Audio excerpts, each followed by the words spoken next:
Terima kasih masih di Sapa Indonesia Pagi bersama saya Mario Sarong dan juga narasumber saya ada juru bicara KPK Budi Prasetyo dan peneliti Pusat Kajian Anti Korupsi Pukat UGM Zainur Rohman. Masih ke Mas Budi.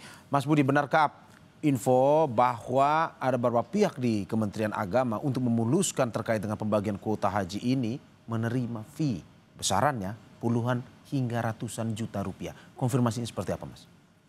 Ya, Mas Mario, terkait informasi tersebut termasuk dalam materi penyidikan yang Ya, sedang didalami oleh teman-teman penyidik. Oleh karena itu, penyidik melakukan permintaan keterangan kepada para pihak di ya, Biro Perjalanan Haji. Nah, dari keterangan-keterangan yang disampaikan ada dugaan aliran uang yang diberikan oleh Biro Perjalanan Haji tersebut kepada pihak-pihak tertentu termasuk yang di Kementerian Agama. Nah, aliran-aliran ini yang kemudian didalami Mas Mario karena ini juga kaitannya dengan nanti dalam penghitungan kerugian keuangan negaranya seperti apa. Karena tentu akan menghitung berapa kuota yang kemudian dijual kepada para jamaah, kemudian dihitung juga terkait dengan costing yang sebetulnya dari penyelenggaraan haji, karena memang diduga informasi yang diterima oleh KPK bahwa fasilitas yang diberikan atau fasilitas yang diterima oleh para jamaah itu ada gap begitu ya dengan harga yang cukup mahal, tapi fasilitasnya reguler. fasilitasnya mungkin tidak jauh dari standar reguler. Nah, itu juga akan menjadi perhitungan dari teman-teman di BPK untuk menghitung KN-nya berapa begitu, Mas Mario. Oke, Mas Budi, sedikit saja kalau kita bilang apa sebenarnya fee ini untuk memang berarti kalau kita lihat ada puluhan juta sampai ratusan berarti yang diberikan kepada mereka yang di Kementerian Agama itu ya jumlahnya lumayan banyak dan memang untuk mendapatkan kuota lebih atau untuk memuluskan atau apa sebenarnya? Fee Ya, itu yang didalami Mas masih di Mario dalamnya, ya. Mas. Ya, ya, oke. Apakah pergeseran kuota ini top down atau Ya, bottom up, kan begitu ya. ya, Kalau top down artinya memang murni dari pihak Kementerian Agama untuk melakukan pergeseran plotting ya, ya, dari kuota reguler ya ya. 20.000 kemudian di-plotting menjadi 10 10.000, ribu. 10.000 begitu ya. Ataukah pergeseran ini juga ada inisiatif dari bawah Mm, ya, bottom up ya kan, ya, dari pihak penyelenggara haji. Kenapa? Karena dengan pergeseran itu tentu nanti penyelenggaranya juga akan bergeser, ya, Mas Mario. betul. Dari yang semula 20.000 itu untuk haji reguler, Reguler. tapi kalaupun mau digeser itu kan split-nya dibatasi 92% untuk Ya, reguler, 8% 8% untuk untuk khusus khusus. begitu Ya, ya. Tapi karena ada diskresi itu kemudian menjadi 50%, 50%. Nah, artinya kuota yang kemudian menjadi kewenangan atau yang diselenggarakan oleh para biro perjalanan ini juga menjadi lebih besar dari yang semula hanya 8% atau sekitar 1.600 ya dari angka total 20.000 kemudian naik menjadi 10.000 ya atau 50% 50-50 dari ya. 20.000. Artinya ada penambahan sekitar 8.400 ya yang dikelola oleh pihak swasta. Nah, tentu ini juga akan berpengaruh ya terhadap nilai yang kemudian dikelola oleh para biro perjalanan ini, plottingnya ke siapa saja, berapa saja, bagaimana pengaturannya, termasuk ujungnya adalah terkait dengan aliran uang. Sehingga konstruksinya menjadi utuh begitu, Mas Mario ya. Oke, Di oke. awal sudah ada diskresi, kemudian di ujung nanti ada aliran. Artinya ini mungkin Mas Yainur sering sebut state capture corruption begitu ya Mas Ya, Yainur ya. oke, Suatu perbuatan korupsi yang paripurna begitu oke. Mas Mario. Saya ke Mas Janur. Mas Janur, kalau melihat fee bagi Kementerian Agama yang disampaikan kemarin itu puluhan juta hingga 100 juta. Berarti yang kecil-kecil seperti ini ya di Kementerian Agama ya juga menerima dong ya. Kalau dalam arti bahwa untuk urusan-urusan yang ya kalau kita bilang kecil untuk urusan yang kecil ya. Ya, Mas Mario, soal penerimaan itu KPK menurut saya sangat mudah untuk membuktikannya ya. Ya, Bisa minta bantuan PPATK, kemudian melakukan digital forensik gitu ya. Dan soal-soal memberikan fee kepada penyelenggara negara itu sudah sangat jamak di Indonesia ya. dikit-dikit fee, dikit-dikit fee gitu ya. Nah, jadi Mas Mario, saya melihat ada dua kemungkinan. Yang pertama, ketika itu memang punya maksud, ada meeting of mind, maka terpenuhi unsur tindak pidana suap yang merupakan tindak pidana korupsi. Nah, yang 8.400 tadi itu dikelola oleh PIHK, dikelola oleh biro-biro haji khusus Ya, itu kan kemudian didistribusikan kepada yang kecil-kecil itu tadi, ya Mas betul. Mario. Kalau ada pengetahuan dari para pembeli pengecer itu yang kecil-kecil itu bahwa itu adalah untuk memberikan services kepada penyelenggara negara, clear, itu merupakan tindak pidana korupsi, Mas Ya. Mario. Tapi kalau yang kecil-kecil itu biro-biro yang kecil tidak tahu bahwa itu digunakan misalnya dia harus beli, dia harus store gitu ya, untuk menyuap gitu ya, maka itu juga merupakan pidana. Karena apa? Karena di dalam pasal 116 Undang-Undang Nomor 8 Tahun 2019 tentang penyelenggaraan ibadah haji dan umroh, setiap orang itu dilarang memperjualbelikan kuota haji Indonesia, Mas Mario. Dan Oke, itu berarti ada ancaman dua-duanya pidana ya? pidananya, 8 tahun penjara. Mas Zainur, dua-duanya pidana tahu atau tidak tahu sama sekali ya? Pidana. Jadi selama dia mengeluarkan uang, baik dia tahu untuk menyuap atau dia tidak tahu, Ya. sama-sama pidana. Oke. Kalau tahu untuk menyuap, dia dijerat dengan tindak pidana korupsi. Kalau tidak tahu itu untuk menyuap, maka dia kena pasal 116 Undang-Undang Penyelenggaraan Ibadah Haji dan Umroh, Mas Mario. Oke, Mas Zainur, saya ingin menggali lebih sedikit. Menurut Anda dengan perubahan kuota dari sebelumnya 98 menjadi 50-50, menurut Anda perubahan ini memang dilakukan untuk melakukan korupsi di situ? Ataukah memang sebenarnya ini untuk masyarakat aja, untuk membantu masyarakat aja? Atau bagaimana menurut Anda? Kalau dari hasil Ya, analisis Anda? sekarang sekarang posisikan pada posisi masyarakat gitu ya. Ya, Masyarakat menunggu sekian lama ya. Kemudian pemerintah berhasil mendapatkan kuota tambahan. Mengapa pejabatnya kemudian ketika sudah mendapatkan kuota tambahan itu dalam tanda kutip diberikan kepada haji khusus yang tanpa antrian panjang itu? hmm, Kan nggak logis, Mas Mario. Kalau pejabat Indonesia itu kan logikanya adalah memperjuangkan kesejahteraan rakyat. Kenapa kemudian diberikan untuk yang tidak perlu antri ya? Karena ada uang gitu ya. Kenapa kemudian tidak dibagi sesuai dengan aturan undang-undang? Mempertaruhkan risiko gitu ya. ya, Nah, biasanya dalam teori korupsi gitu ya, karena ada insentif. ya.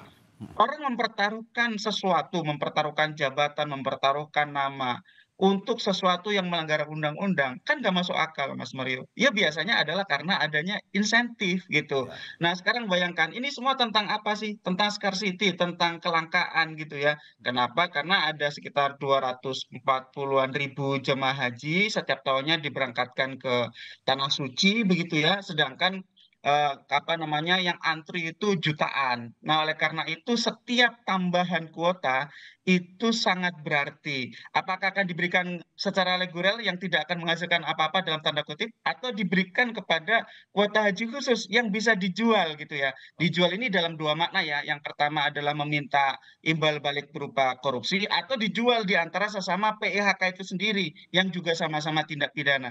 Jadi menurut saya ini dari sisi motif sih sudah sangat kuat sekali, Mas Mario.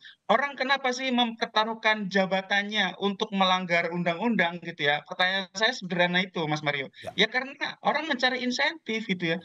Kemudian kan beralasan, oh tidak, ini tidak melanggar hukum karena ini kan sesuai dengan kesepakatan Saudi gitu ya. Mana ada Saudi itu mengatur sampai sedetail itu. Saudi memberikan ya sudah diatur oleh aturan masing-masing di negara masing-masing gitu ya. Kemudian inilah yang kemudian harusnya oleh Kementerian Agama dialokasikan sesuai dengan ketentuan undang-undang pasal 64 ayat 2 Undang-Undang Nomor 19 tahun 2019 gitu ya. Seharusnya itu kan dialokasikan 92 dan 8. Kemudian kenapa menjadi 50-50? Jadi Mas Mario dari sisi motif sih sudah sangat kuat, Mas Mario. Oke, Mas Zainur terakhir sebelum saya ke Mas Budi lagi. Berarti kalau kita bilang tadi juga Mas Budi sudah sampaikan bahwa ada yang membayar mahal tapi ternyata fasilitasnya reguler. Menurut Anda Mas Zainur, berarti selama ini ada juga mungkin yang telah membayar mahal misalkan ke haji khusus misalkan untuk berangkat. Dalam pembayaran atau uang yang dibayarkan itu mungkin saja harga mahalnya itu salah satunya juga buat fee sebenarnya. Menurut Anda seperti itu? Tidak tertutup kemungkinan Mas Mario. Kenapa? Karena kan ini yang dibeli apa sih oleh para jamaah haji khusus ini? Yang dibeli adalah kelangkaannya, bukan pelayanan atau fasilitasnya gitu ya. Ya. Kalau pelayanan atau fasilitas itu kan dihitung mudah Mas Mario, komponennya mudah. Tapi kalau sudah melibatkan kos korupsi gitu ya, itu kan kemudian menjadi tidak ada ukuran pastinya. Ya. Nah, itulah yang memang harus dilakukan penyidikan oleh KPK dengan meminta bantuan kepada PPATK. PPATK bisa membantu dengan sangat jelas itu kan aliran uang itu semuanya bisa dirunut, bahkan uang dialirkan kemanapun dengan diserupakan, di layering, disembunyikan, dikelabukan gitu ya. Itu semuanya bisa di tracing oleh PPATK gitu, sehingga semuanya akan bisa jelas. Dan biasanya Mas Mario, ketika ada transaksi-transaksi haram, itu para pelaku menggunakan nomine, menggunakan nama-nama pihak lain, dititipkan ke famili, sanak saudara, Ya. ajudan, pembantu, pegawai, orang lain, ya tetangga bahkan.